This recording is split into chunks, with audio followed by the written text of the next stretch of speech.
And those 80 changed all the Africans into Phoenicians. And thus we are taught that the Africans of Carthagena were in fact Caucasians. It's all right when they taught me in school in Puerto Rico, I didn't know any difference. I was born in Ethiopia, grew up in Puerto Rico and the Virgin Islands, and Cuba and Brazil. So when they were teaching me that at the University of Puerto Rico, I knew no difference, and so it went down all right. But I accidentally went to Morocco, accidentally, and find that what I had been taught in school was nothing but a pack of lies. Because I then went into the temple, I then went into the museum and found that it was totally different. But then I went on to Italy, in the Medici Museum,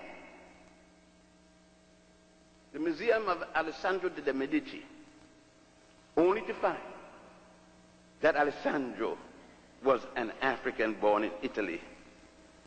And no one had told me up to then that there were Roman emperors from Africa, such as Honorius and Septimus Severus and his son Caracalla. No one had taken time to explain to me anything about the Greeks coming to Egypt and to Nubia and to Ethiopia, depending on who they were, to receive their earliest education, those who had not gone to a little colony, a little enclave in what was then called Lebus, now called Libya, to receive their first glimpse into education taught by Africans.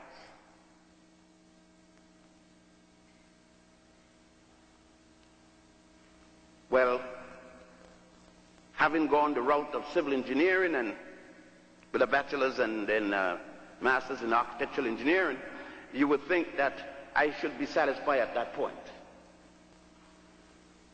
But I couldn't be satisfied because the fire had burnt. You see, I was the admirer of two particular people at that time.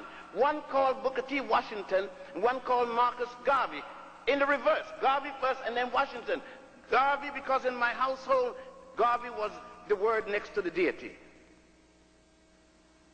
And the relationship between Garvey and Booker T had become so close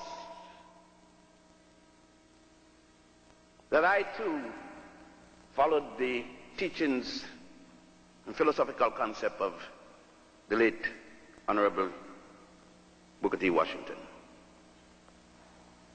But within that philosophy was something else both men always taught: the integrity of the individual.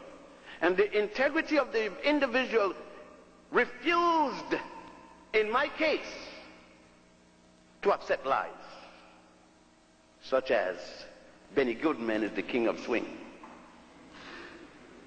and Duke Ellington must have been the emperor of swing. Chick Webb, having taught Gene Krupa, I was told that Gene Krupa is the best on the drum, but he went to Chick Webb to get to be the best on the drum.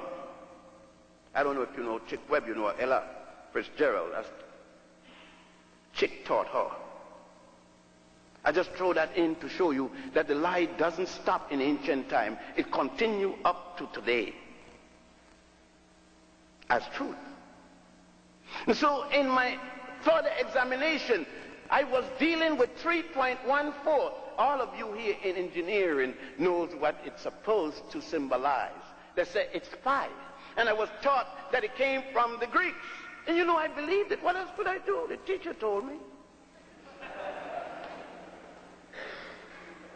And then when I went to Ethiopia and to Egypt and to Nubia, in the ancient records of the ancient Africans of the Nile Valley Africans, there was pi being used 2,000 years before there was such a place as Greece. The first writer of Greece, that brought Greece into civilization, because they said the demarcation between uncivilized and civilized have to do with the time when you start writing history, they call it, prehistoric and historic. And Homer is the Greek first writer. And Homer said that even the concept of God, Zeus and Apollo, came from Ethiopia. So when you get in the Greek fraternities and sororities, just remember what Homer said. You must have dealt with the Iliad and the Odyssey by now. But again, I understand. You see, you have been taught by Alex Haley and others that your history started in the slave trade. But they don't even tell you how the slave trade started. They blame you for enslaving yourself. They say your ancestors sold you out. Nice statement. So I asked the guy, what country, what was the name of the king? Oh, don't worry about that, they sold you out. As if I don't know that the slave trade started with the Pope of the Roman Catholic Church by the name of Martin V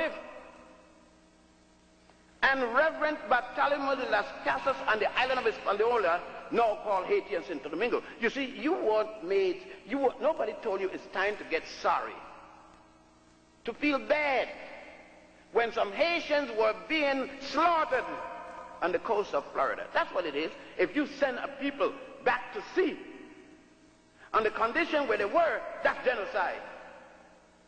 But you see, you didn't feel anything because you weren't taught to realize that the Haitians are your brothers and sisters, because you don't know that the first Africans to be brought in slavery was not taken from Africa, but from Spain and carried to Haiti, then called Hispaniola, in 1506, under the aegis of the Pope of the Roman Church and Bartolomeo de las Casas.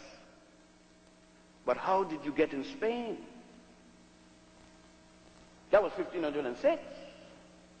But you went into Spain, which was then called Iberia, Spain and Portugal and southern France, as conquerors yourself in 711, under the leadership of Tariq,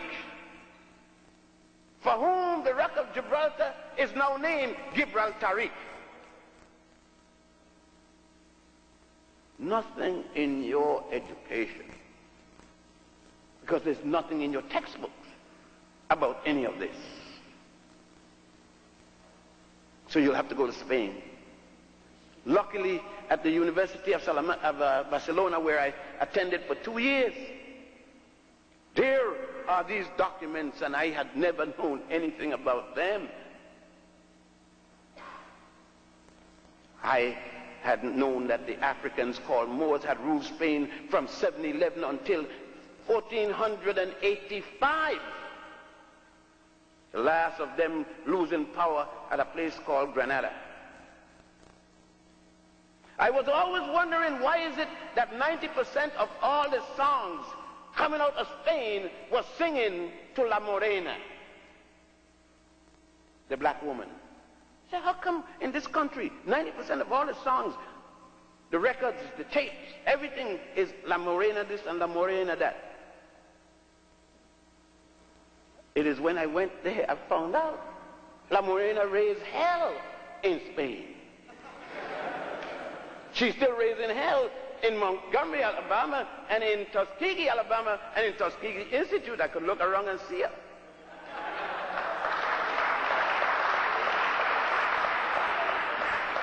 Of course, the first one of you threw a good baseball and a good basketball, forget that she could raise hell. You don't want her for a wife anymore. You hit the numbers, you don't want her for a wife. Some of you forget you look like your mama. Sorry, fellas. Try one, it may be good for your health.